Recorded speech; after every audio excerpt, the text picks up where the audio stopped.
called this one Bayero Agabe's Thought at the Nigeria Mobile Economy Summit 2017. Just my thought, it's not a speech. The theme of the thought is, can't get it, why we can't get it. I can't get why we cannot get it. Dr. Bayero threw us a question, and that question is, why are we this late in the game? Why are we not here yet? I also want to throw back a question. Most of these services or infrastructures are provided by private capitals. Then we need to ask, is it costing them less to provide that cheaper bandwidth to students? Because for private sectors, we need to understand that there are stakeholders. We also have learned about the cost of capital.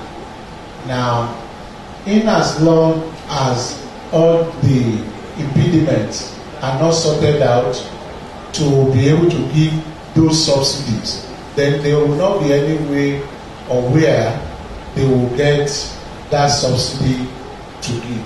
It's about give and take. Now, I just can't understand why we can't get it.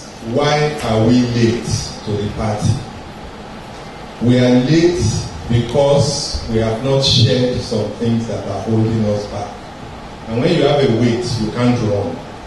Two things that is retrogressing us as a nation: ethnicity, state of origin.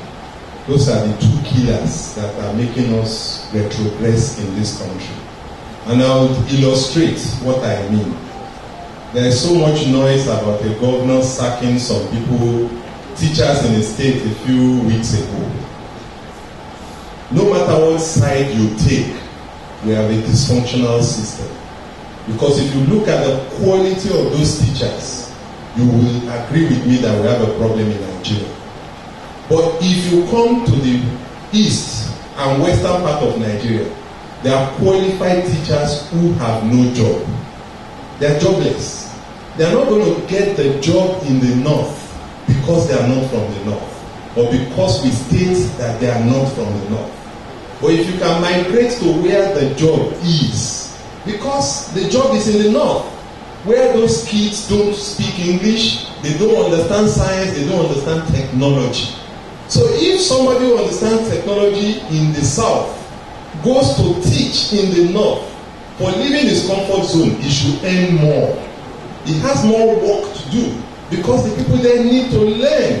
Then we will be developing Nigeria. But that will not happen because he is not from that state. So he becomes jobless in the south. There have to be government support in everything. If not, you can't compete with the outside world.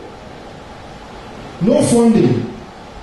You see, until we become a knowledge economy where nearly everybody is literate. I was doing something for Lagos State Polytechnic and the University of Lagos. And I checked through the journals and I found out that most solutions that are being used now that were coming from overseas, some of those brilliant students have written it as articles, decades. And it's buried in their library, nobody is using it, nobody is even picking it up. It was not even discovered. They wrote this thing 1980, 85, 90, and technology just came out. Yeah, last year 2016, we started talking about the fourth industrial revolution. The world had the first industrial revolution, the second, the third, which were powered by different things. The first one was powered by the metal industry, power, fuel, coal, and the rest of them. And the third one was powered by the computers. And now the fourth one has gone a step further. It's the convergence between the digital, the physical and the biological. And it's a point whereby there is now seamlessness. There is actually no difference between human beings and computers. Computers are becoming more powerful. We've had electronic circuits which are in 3 dimensions, doing powerful things, enabling human beings, making them faster. We've had some technologies in this industrial revolution that which only the rich can afford. It helps, the human memory. It helps their memory to help them remember very fast. we've had a time where we have 3D printing that enables people to even, build a house. Just having a digital copy and it's printing out a house, printing out a car, and the rest of them. And, all these things are actually influencing the economy. For example, Mercedes now, able to print Mercedes spare parts using 3D printing. So what does it mean? It's going to affect the logistics industry. So people like DHL and the rest of them are already owning 3D printing hubs. What does that mean? It means that once I don't need to import Mercedes spare parts, their business is going to die. So what are they doing? They're setting up big 3D printing machines so that they will not lose out of the market. So we even have artificial intelligence whereby recently, sometime last year, using one of them, IBM Watson solution, they'll be able to put the whole lot of legal constitution together in a computer, and that computer is able to give you legal advice 70% more accurate than even a human being. So what is actually happening is that the world is actually changing. So what do we use out here in Nigeria or in Africa need to do? Is for us we're in a knowledge economy and we're in a digital economy. So what's actually happened? The digital economy is the activities that happen in the internet that at the end influences, our traditional economy. It is no news that Nigeria has 40 universities, 44 state universities, and 68 private universities as approved by the Nigeria University Commission, NUC, and still counting. We also have nearly 200 polytechnics and colleges of education. It is also noteworthy to underscore a visible fact that Nigeria has the most educated population in the United States of America. According to census data, almost 40% of the Nigerians in America holds bachelor's, 70% holds master's degrees, and 4% holds doctoral. More than any other ethnic group in the nation. They further support the widely held notion that Nigerian culture emphasizes education and places value on pursuing education as a means to financial success and personal fulfillment. But the question is, why can't we get it right? Africa globally, in the global community, Nigeria is known for Yahoo. So there is a need to actually change this mindset and actually tell the world that the skills we possess is actually for the good of it. And if we actually have the right platform to make use of these skills, we can actually put it to use than the fraudulent anti-social crimes being committed by the youth. And most of the persons that actually have the core of these skills, some persons actually go to training institutes, they learn it, and over time they actually master it. But there are persons that are actually born with these skills. What happens to this set of persons? Does it mean any day they get hacked or any day they do what they love doing, they will be put behind bars? So these are actually my motivations. And okay, the only way to come out of this is to set up a platform. Let's first of all identify these guys. It's possible they are not following ethical standards. It's possible they are just doing it without laws or rules guiding them. But we can actually set up a platform where we identify them, give them the ethics that guides the industry, and after identifying them, if possible, it may be that okay, they have some skills but they are not properly trained. So the next thing is we seek for persons who will sponsor, who will be partners, and we give them the right certifications. Afterwards, we deploy them to either agencies, corporate bodies, private agencies, awareness, and or where they can actually do what they love doing and get paid for it. And at the end of the day, it also still boils down to us as a nation, where we don't have to depend on foreigners coming to set up our critical IT infrastructures for us. Because the day there is an attack, that will be the first point of vulnerability they are going to launch exploit on. So we should be able to raise our own local content, train our own people, set up our own IT professionals who will be able to secure and put our critical IT infrastructures in good working condition. When you go to the computer science department in the universities, you see a lot of women there. And but what is lacking there is the technical skills. And that's what is really important, because there is so much gap between the academia and the industry. So when you see someone that is a graduate from computer science and she has all the qualifications that it takes, the certificate is there.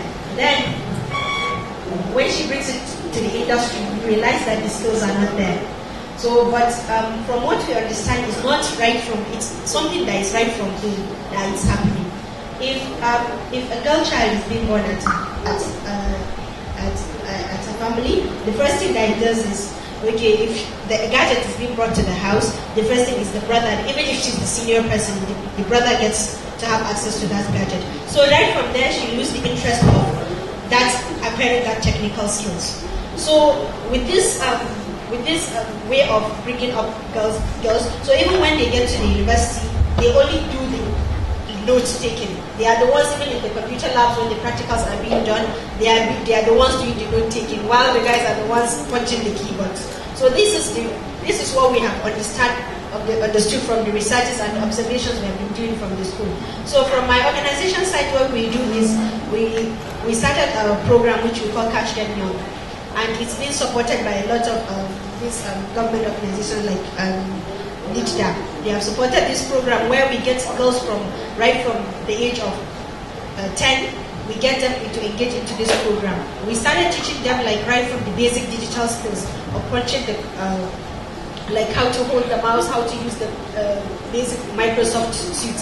And then we try to make sure that after that program, they are aligned to the development aspect of computing, where they get to learn the programming aspect. And when they get to do that, we ensure that by the end of that program, they have a product that they will be able to bring out and say that after that training. So I think with engaging young girls at the right age, you'll be able to have the technical skills that you will compete in this demanding and evolving digital age that we're in. Mobile technology, as it were, is just a tiny piece of a giant digital puzzle that confronts humanity.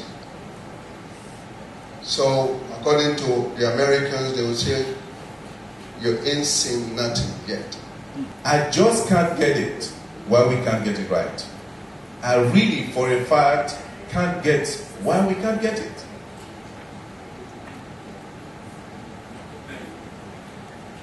Can't get it that we are the middle of the knowledge economy, where time, tribe, color, and nationality is taking a back seat for what we know and not who you know.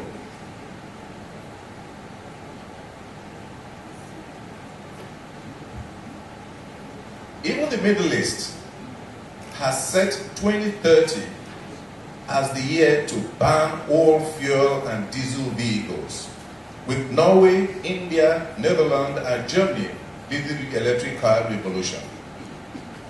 With more aggressive policies, experts already project that the entire market for land transportation will switch to electrification, leading to a collapse of oil prices and the demise of the petroleum industry as we have known it for decades. When this happens, the situation we are now will be a child play, as Nigerian economy will dwindle far more down than we have ever had it since independence. The initiative grew from not just being women and girls to become women and youth. And for us, that is a way to actually mainstream the next generation of leaders to be tech ready, to be ready to make a change that we really desire. Of course, if at this level and age, we have a challenge with the women being at the level where they ought to be, it's better for us to catch them young very well from the beginning now, so that the next generation will be a different story. See, I take you back to 1938, and the D Shell actually was granted exploration license to prosecute oil throughout Nigeria. That is 1938. 1955, Mobile Oil Corporation started operations in Nigeria, and 1956, the first successful well drilled at Olorobiri by Shell Nigeria. In same 1956, the name changed to Shell BP Petroleum Development Company of Nigeria Limited, and of course in 1958, the first shipment of oil. Now we are talking about going back to agriculture and approaching. And the approach is still the same cosmetic way. Instead of providing sustainable solutions in the agricultural value chain, most of us, or most of our agro commodities are still being exported raw and imported as finished products. Just as we have it always had it in the oil industry. With over $20 billion spent annually on food importation, Nigeria is very far from self-sufficiency in food production. Just as we begin to wind down, I ask the question again, where are our researchers? What is happening at the research institutions? Where are the innovators? Where are our research findings, and how are ideas solving the myriad of problems in every sector of our national life? Since we can't get it, the Nigerian Mobile Economy Summit, that is Nimes, will help us get it. Nimes is not about the technology of things, but about what technology can do for us. I repeat, Nimes is not about the technology of things, but about what technology can do for us. With this mobile economy, which is the theme of this meeting, you need broadband to drive mobile economy. Exactly. So we are working on making sure that we encourage the deployment of broadband, because with the broadband plan of Nigerian broadband plan that says broadband penetration should be about 30%. We're working towards that. We got 24% now. I'm sure before the time we will have achieved more than 30%, because we are licensing Infracos, who are the companies that will drive the broadband for Nigeria. We are using the open access model to give subsidies to encourage companies to actually deploy broadband infrastructure in Nigeria.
Very much, sincerely and warmly,